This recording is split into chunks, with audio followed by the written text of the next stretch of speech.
are back into the action, folks, on the hottest show on the streets, number one forum for Alabama football news, notes, and information in my own words with yours truly, Stephen M. Smith of Touchdown Alabama Magazine. Got the man John Ivory in the production room as always. Continue, folks, to drop that thumbs up, give a like on the show, hit that subscribe button, and turn those notifications on so that you can have the best in news, notes, updates, and analysis on your Crimson Tide. We appreciate everybody that's been going into the call-in segments. You guys have been really lighting us up in the phone lines. Also continue to light us up in the YouTube chat line as well. But we go into one Scooby Carter here. There was an article that came out over the weekend or last week. I don't know how many folks caught the article, but before I even dive into that, before I dive into the article here, aside from the 2021 recruiting class that's really taking a step forward, taking a jump up, and the 2020 class that was really good, between the 2018 and 2019 signing classes, there lie three enigmas lie combined within those two classes. And the definition for the word enigma is something that's mysterious, something that's hard to understand, difficult to understand. You can't pinpoint down why it had to happen. And for these three players I'm about to name between the 2018 and 19 classes, you ask the Crimson Tide fan base, you wonder at times, what went wrong with these three? What happened? What transpired? What was the issue? What made it to where they couldn't get right at Alabama? Those three guys, Ayabi Anoma, Antonio Alfano, and then one Scooby Carter. Alfano and Anoma, both of those two guys, five-star pass rushers, five-star, edge rushers, big-time talented recruits. And, they get to Alabama. Anoma, raw, kind of raw guy, needed to be a bit more coached up, got to get more refined, but the talent was right there. He had some emotional issues, some emotional problems. He ends up going to, leaving Alabama for the University of Houston. It doesn't work out there. And now he's at UT Martin. And then you have Anoma, of whom, once again, five-star, big-time talent. But I guess he saw the likes of DJ Dale and Justin the Boy B, Byron Young, Ishmael Sopsher, Braylon Ingram, those guys stepping off the bus at 300-plus pounds, looking like grown men. And Alfano steps off the bus at 270, 280 pounds, not quite physically there yet in terms of being ready to play. And when you have Nick Saban talk about, well, he just quit on the team, you wonder why? What happened? What caused this to transpire? Because if Alabama had either one of those guys, if not both, this past season, they would have played.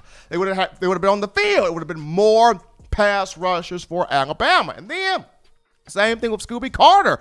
Was a four-star guy, a lot of talent from Mansfield, Texas, 6 feet, 186 pounds, had some issues. He got suspended against Mississippi State for missing class, did not play in that game. He's been in and out of the transfer portal.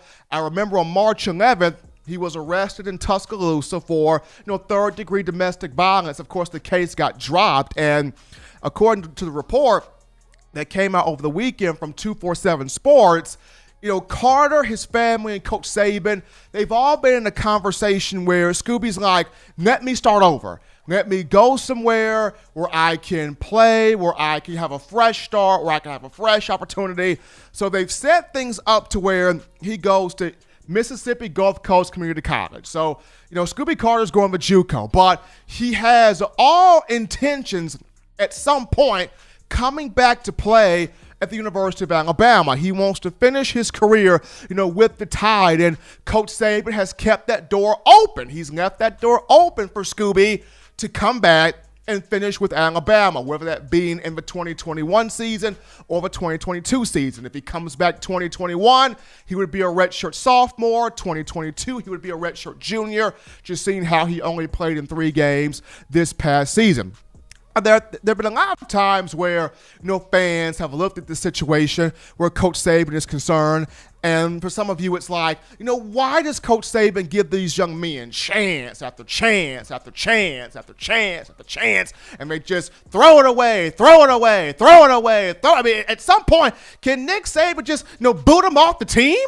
That's what some people think that's the idea that some people have. But, Coach Saban, not one of those guys, because in his mind, it's, I can kick him off the team, but if I kick him off the team, what do they actually learn?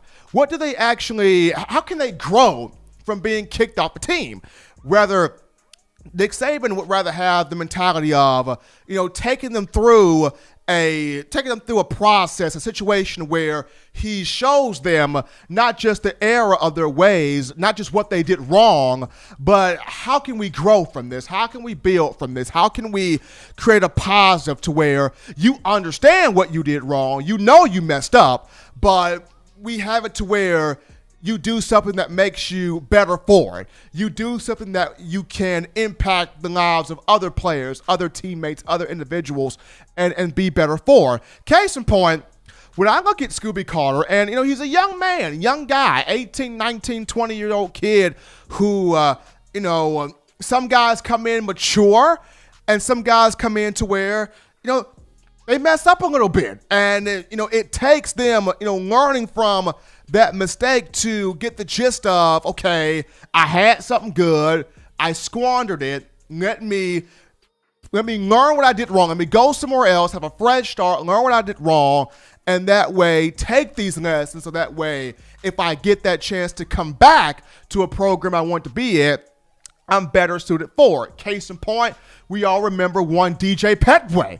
2012, DJ Petway came to Alabama from Florida, a high quality athlete, played a huge role on that 2012 national championship team that beat, Notre Dame in the BCS title game. But Petway was also the guy on February 11th of 2013, he was one of 4 players that, assaulted 2 UA students in 2 separate incidents where they beat these guys up. They took cash from them, stole a laptop, stole actions cards, stole credit cards, debit cards, took a lot of things from these 2 students, and they were dismissed from the program. They were expelled from the campus. I know for a fact DJ Petway was very upset, very hurt, very frustrated because he knew he had messed up. He ends up, like Scooby Carter, taking the JUCO route to East Mississippi Community College, but he learned from that mistake.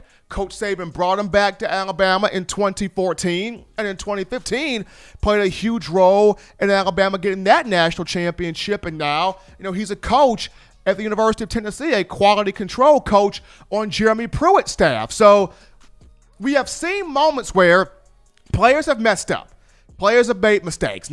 Nick Saban has held on to Geno Smith, who had issues. He held on to, Dylan Lee, who had a DUI at one point in his career. He worked around Tony Brown, who throughout his career, it seemed like Tony Brown was getting in trouble every single day, if not every other day, but held on with Tony Brown. I remember at one point in time when Kenyon Drake, at the early part of his career, stayed in Nick Saban's doghouse, but Coach Saban held on, worked with Kenyon Drake because Saban is all about the totality of the human being. Of course, we all remember the incident that happened with Cam Robinson and Hootie Jones a few years back. But Saban, once again, staying around those players, hanging on to those guys, trying to find ways to help them not just understand, you messed up, what you did was not the right thing to do, but we're going to help you here at Alabama not just learn what you did wrong, but also figure out a way to turn this into a positive and have you impact in the right way for teammates around you and the people around you. So for Scooby Carter, taking the JUCO route, trying to get that fresh start at Mississippi Gulf Coast, does he return though? Does he return? And, if he returns, should he return, do you see him being better for it? Do you see him learning from his mistake? Do you see him being a quality piece in the secondary? Because this also comes down to, the guys that Alabama feels comfortable with in the secondary as of right now. Who can Alabama recruit in the classes to come? So a lot goes into it. But if Scooby Carter was to come back to Alabama, do you as fans feel like he would be better? He would have learned from his mistake. He would be more mature in handling things.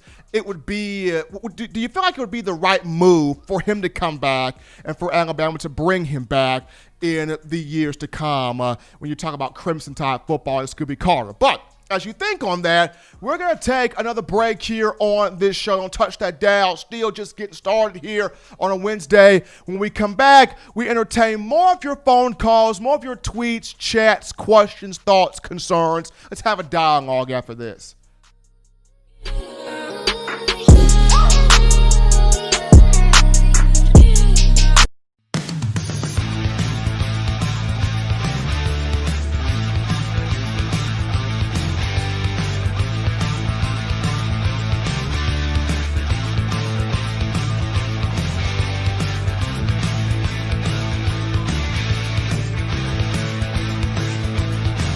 T-Town Menswear in the University Mall in Tuscaloosa.